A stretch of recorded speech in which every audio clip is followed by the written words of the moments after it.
Hi hello ನಮಸ್ಕಾರ ವೀಕ್ಷಕರೇ. ಇಂದು ನಾವು ಬೆಳಗಾವಿ ಜಿಲ್ಲೆಯ ಬೈಲಹೊಂಗಲ್ ತಾಲೂಕಿನ ವಕ್ಕುನ್ ಗ್ರಾಮದಲ್ಲಿ ನಮ್ಮ ಒಂದು ಭಾರತ್ ಟೈಮ್ಸ್ ಮೀಡಿಯಾ ನೆಟ್ವರ್ಕಿಂಗ್ ತಂಡದ ವತಿಯಿಂದ ಒಂದು ಮುಂಬರುವ ಚುನಾವಣೆ ಕುರಿತು ಪೂರ್ವಭಾವಿ ಗ್ರೌಂಡ್ ರಿಪೋರ್ಟ್ ನೀಡ್ತಾ ಇದೆ.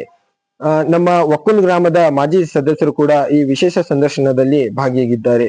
ಇವರು ಒಂದು ರಾಜಕಾರಣದ ಜೀವನದ ಅನುಭವ ಮತ್ತು ಇವರು ಎಲ್ಲಿಂದ ಹೇಗೆ ಯಾರ ಮುಖಾಂತರ ಈ ರಾಜಕಾರಣದಲ್ಲಿ ಪ್ರವೇಶವಾದರು ಮತ್ತು ಇಲ್ಲಿಯವರೆಗೂ ಕೂಡ ಇವರ ಒಂದು ರಾಜಕಾರಣದ ಪಾತ್ರ ಯಾವ ರೀತಿ ವಹಿಸಿದ್ದಾರೆ ಎನ್ನುವುದನ್ನ ಇವರನ್ನ ಕೇಳ್ತೀವಿ.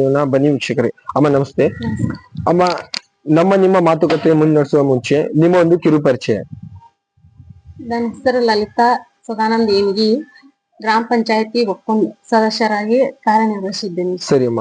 ನಮ್ ಜೊತೆ ಇವಾಗ ನೀವು ಮಾತಾಡ್ತೀರಾ ಅಥವಾ ನಿಮ್ಮ ಯಜಮಾನ ಮಾತಾಡ್ತೀರಾ? ನಮ್ಮ ಯಜಮಾನ್ ಮಾತಾಡ್ತಾರೆ. ಸರಿ ಸರ್, ನಮಸ್ಕಾರ. ನಮಸ್ಕಾರ ಸರ್, ನಿಮ್ಮ ಒಂದು ಮಾತುಕತೆ ಮುನ್ನಡೆಸುವ ಮುಂಚೆ ನಿಮ್ಮ ಒಂದು ಕಿರು ಪರಿಚಯ ಸರ್. ನನ್ನ ಹೆಸರು ಸದಾನಂದ ಏರಿಗಿ ಅಂತ ಹೇಳಿ, ನಾವು ಗ್ರಾಮದ ಪ್ರಗತಿಪರ ರೈತರು. ಸರಿ ಸರ್. ಸರ್, ಈ ರಾಜಕಾರಣದಲ್ಲಿ ನೀವು ಬರುವ ಮುಂಚೆ ಯಾವ ರೀತಿ ಡೆವಲಪ್ಮೆಂಟ್ ಗಳು ಆಗಿದ್ವು ಸರ್? ಆಗಿರ್ಲಿಲ್ಲ. ಅದಾದ ನಂತರ ನಿಮ್ಮ ಅಧಿಕಾರಾವಧಿ ಬಂದ ಮೇಲೆ ಯಾವ ರೀತಿ ನೀವು ಡೆವಲಪ್ಮೆಂಟ್ ಗಳನ್ನ ಮಾಡಿದ್ದೀರಾ ಸರ್? ನಮ್ಮ ಅಧಿಕಾರ ಅವಧಿಯಲ್ಲಿ ನಾವು ಬಂದಿಂದ್ರೆ ಶಿಕ್ಷಣಕ್ಕೆ ಹೆಚ್ಚಿನ ಆದ್ಯತೆ ಕೊಟ್ಟೇವ್ರಿ. ಕುಡಿಯುವ ನೀರಿನ ಮೂಲಭೂತ ಸೌಕರ್ಯ, ನೀರಾಗಿರ್ಬೋದು, ಬೀದಿ ಲೈಟ್ ಆಗಿರ್ಬೋದು, ಗಟಾರಿ ವ್ಯವಸ್ಥೆ ಆಗಿರ್ಬೋದು, ನಮ್ಮ ಪಂಚಾಯತಿಗೆ ಬಂದ ಅನುದಾನವನ್ನ ಸದ್ಬಳಕೆ ಮಾಡ್ಕೊಂಡು ಊರಿಗೆ ಉತ್ತಮವಾದ ಕೆಲಸ ಮಾಡಿದ್ದೇವೆ. ಸರಿ ಸರ್.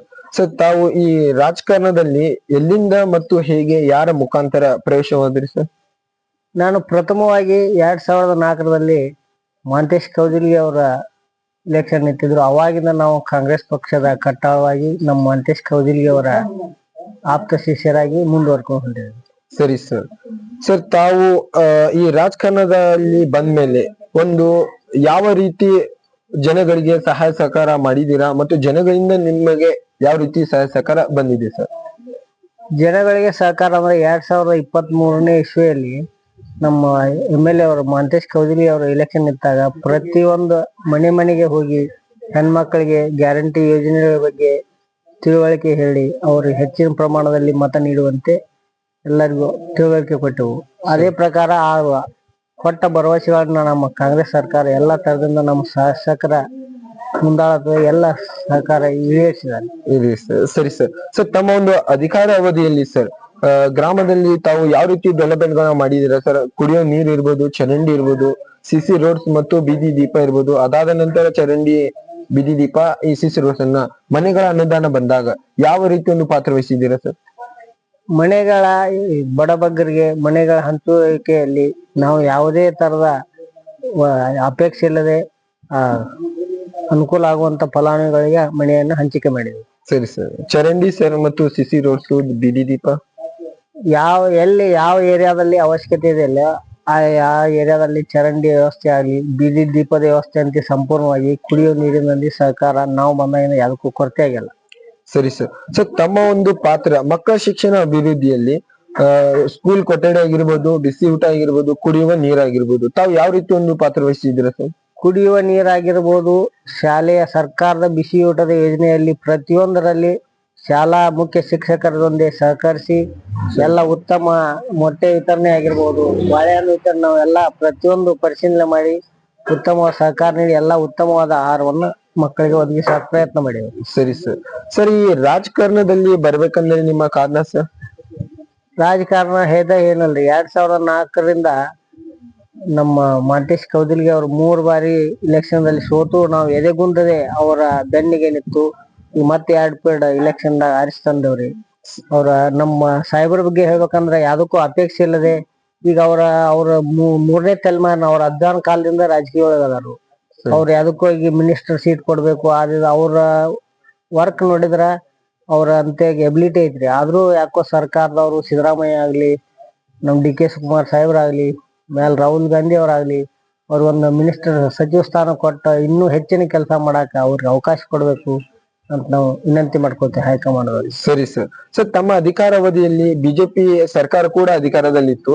ಅದಾದ ನಂತರ ಕಾಂಗ್ರೆಸ್ ಅಧಿಕಾರ ಕೂಡ ಅಧಿಕಾರಕ್ಕೆ ಬಂದಿತ್ತು ಸರ್. ಬಿಜೆಪಿ ಸರ್ಕಾರ ಇದ್ದಾಗ ಯಾವ ರೀತಿ ಡೆವಲಪ್ಮೆಂಟ್ ಗಳು ಆಗ್ತಿದ್ವು? ಅದಾದ ನಂತರ ಕಾಂಗ್ರೆಸ್ ಅಧಿಕಾರ ಬಂದ ಮೇಲೆ ಯಾವ ರೀತಿ ಡೆವಲಪ್ಮೆಂಟ್ ಗಳು ಆಗ್ತಾ ಇದೆ ಸರ್? ಕಾಂಗ್ರೆಸ್ ಅಧಿಕಾರ ಬಂದಾಗಿಂದ ಎಲ್ಲ ಬಡ ದೀನ ದಲಿತರ ಉದ್ಧಾರಕ್ಕಾಗಿ ಅನೇಕ ಕಾರ್ಯಕ್ರಮಗಳನ್ನ ಹಮ್ಮಿಕೊಂಡಿದೆ. ಅದರಲ್ಲಿ ಪಂಚ ಗ್ಯಾರಂಟಿ ಯೋಜನೆ ಎಲ್ಲ ಪ್ರತಿಯೊಬ್ಬ ನೇರವಾಗಿ ಅವರ ಖಾತೆಗೆ ಜಮಾ ಆಗಿ ಒಂದು ಉತ್ತಮವಾದ ಸಹಾಯ ಆಗಿದೆ ಅಂತ ಹೇಳ್ಬೋದು. ಸರಿ ಸರ್. ಸರ್, ತಾವು ಚುನಾವಣೆ ಪ್ರಚಾರದಲ್ಲಿ ಆ ವೇಳೆಯಲ್ಲಿ ಜನಗಳಿಗೆ ಭರವಸೆ ನೀಡಿರ್ತೀರಾ. ತಮ್ಮ ಅಧಿಕಾರಾವಧಿ ಬಂದ ಮೇಲೆ 100% ಭರವಸೆಯಲ್ಲಿ ತಾವು ಎಷ್ಟು % ಜನಗಳಿಗೆ ಭರವಸೆಯನ್ನು ಕೊಟ್ಟಿದ್ದೀರಾ ಸರ್? ನಾವು ಕೊಟ್ಟ ಭರವಸೆಯಲ್ಲಿ 100% ಕಂಪಲ್ಸರಿ ಈಡೇರಿಸಿದ್ದೇವೆ. ಸರಿ ಸರ್. ಸರ್, ತಮ್ಮ ಅಧಿಕಾರಾವಧಿ ಇವಾಗ ಮುಗಿದಿದೆ ಸರ್, ಮುಗಿದು 3.5 ತಿಂಗಳು ಆಗಿರ್ಬೋದು. ಅದಾದ ನಂತರ ಆಡಳಿತ ಅಧಿಕಾರ ಮತ್ತು ಗ್ರಾಮಾಭಿವೃದ್ಧಿ ಅಧಿಕಾರಿಗಳು ಬಂದಿದ್ದಾರೆ ಸರ್. ಅವರು ಸರ್ ಜನಗಳ ಜೊತೆ ಮತ್ತು ಜನಗಳ ಮೂಲ ಸೌಕರ್ಯಗಳು ಯಾವ ರೀತಿ ಒದಗಿಸಿಕೊಡ್ತಾ ಇದ್ದಾರೆ ಸರ್? ಹಾಗೆಲ್ಲ ಎಲ್ಲಾ ಅಧಿಕಾರಿಗಳು ಉತ್ತಮವಾಗಿ ಕಾರ್ಯನಿರ್ವಹಿಸ್ತಾ ಇದ್ದಾರೆ. ಹಂಗೇನೋ ತೊಂದ್ರೆ ಯಾರು ನಮ್ಮಿಂದ ನಾವು ಫೋನ್ ಮುಖಾಂತರ ಹೇಳಿದ್ರು ತಕ್ಷಣ ಅದಕ್ಕೆ ಸ್ಪಂದಿಸಿ ಕೆಲಸ ಮಾಡ್ತಾ ಇದ್ದಾರೆ. ಸರಿ ಸರ್. ಸರ್, ತಮ್ಮ ಪಕ್ಷದ ಹೈಕಮಾಂಡ್ಗೆ ನಿಮ್ಮ ಒಂದು ಕಿವಿ ಮಾತು ಹೇಳಿಕೆ ಇಷ್ಟಪಡ್ತೀರಾ? ನಮ್ಮ ಕಾಂಗ್ರೆಸ್ ಪಕ್ಷದ ಹೈಕಮಾಂಡ್ ರಾಹುಲ್ ಗಾಂಧಿ ಸಾಹೇಬ್ರಾಗಿರ್ಬೋದು, ಸಿದ್ದರಾಮಯ್ಯ ಸಾಹೇಬ್ರವ್ರು, ಖರ್ಗೆ ಸಾಹೇಬ್ರಾಗಿರ್ಬೋದು, DK ಶಿವಕುಮಾರ್ ಸಾಹೇಬ್ರಾಗಿರ್ಬೋದು, ನಮ್ಮ ಭಾಗದ ಶಾಸಕರಾದಂತ ಮಹಂತೇಶ್ ಕೌಜಲ್ಗಿ ಅವರು ಶಿಕ್ಷಣ ಮತ್ತು ಧಾರ್ಮಿಕ ಕ್ಷೇತ್ರಕ್ಕೆ ಅಪಾರವಾದ ಕೊಡುಗೆಯನ್ನು ನಮ್ಮ ಕ್ಷೇತ್ರದಲ್ಲಿ ನೀಡಿದ್ದಾರೆ. ಅವರ ಸೇವೆಯನ್ನು ಅವರ ಕಾರ್ಯವನ್ನು ಮೆಚ್ಚಿ ಅವ್ರ ಯಾವುದೇ ಅಪೇಕ್ಷೆ ನಮ್ಗ ಮಿನಿಸ್ಟರ್ ಸೀಟ್ ಕೊಡ್ರಿ, ನಮ್ಮನ್ನು ಮಂತ್ರಿ ಮಾಡ್ರಿ, ಯಾರ್ದು ಹಿಂದ್ ಬೀಳವ್ರಲ್ಲ, ಸ್ವಇಚ್ಛೆಯಿಂದ ತಾವಾಗೆ ಅವ್ರಿಗೆ ನಮ್ಮ ಬೈಲಹೊಂಗಲ ಭಾಗಕ್ಕೆ ಶಾಸಕರಿಗೆ ಒಂದು ಸಚಿವ ಸ್ಥಾನ ಕೊಟ್ಟರೆ ಇನ್ನೂ ಹೆಚ್ಚಿನ ಅಭಿವೃದ್ಧಿ ಮಾಡ್ತಾರಂತೆ ನಮಗೆ ಭರವಸೆ ಇದೆ.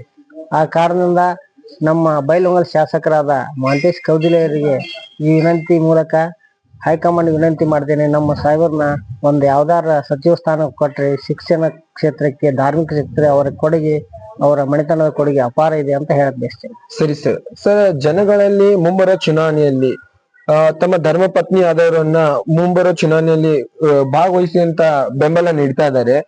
ನೀವು ಮುಂಬರುವ ಚುನಾವಣೆಯಲ್ಲಿ ಭಾಗಿಯಾಗ್ತೀರಾ ಅಥವಾ ಬೇರೆಯವರಿಗೆ ಅವಕಾಶ ಮಾಡಿಕೊಡ್ತೀರಾ ಸರ್? ಈ ಒಂದು ಅವಧಿಯಲ್ಲಿ ನಾವು ಅಧಿಕಾರ ಇದು ಮಾಡಿದ್ದೇವೆ, ಮುಂದಿನ ಸಾರಿ ಮತ್ತೊಬ್ಬರಿಗೆ ಅವಕಾಶ ಇಲ್ಲ ಅಂತ ನಮ್ಮ ಆಸೆ ಇದೆ ಸರ್. ಸರ್, ಕೊನೆಯದಾಗಿ ಪ್ರಶ್ನೆ ಸರ್, ತಮ್ಮನ್ನ ಆರಿಸಿ ತಂದಂತಹ ಜನಪ್ರೇಮಿಗಳಿಗೆ ನಿಮ್ಮ ಹೃದಯದ ಮಾತು ಹೇಳಿಕೆ ಇಷ್ಟಪಡ್ತೀರಾ? ಎಲ್ಲ ನಮ್ಮ ಗ್ರಾಮದ ಎಲ್ಲರ ಸಹಕಾರದಿಂದ ನಮ್ಮನ್ನ ಆಯ್ಕೆ ಮಾಡಿದ್ರು. ಆ ಆಯ್ಕೆ ತಕ್ಕಂತೆ ನಾವು ಉತ್ತಮವಾದ ಕೆಲಸ ನಿರ್ವಹಿಸಿ ಎಲ್ಲರಿಗೂ ಧನ್ಯವಾದ ಹೇಳಕ್ ಬಯಸ್ತೇವೆ. ಸರಿ ಸರ್. ಇಲ್ಲಿವರೆಗೂ ಕೂಡ ನಮ್ಮ ಭಾರತ್ ಟೈಮ್ಸ್ ಮೀಡಿಯಾ ನೆಟ್ವರ್ಕಿಂಗ್ ತಂಡಕ್ಕೆ ನಿಮ್ಮ ಸಮಯ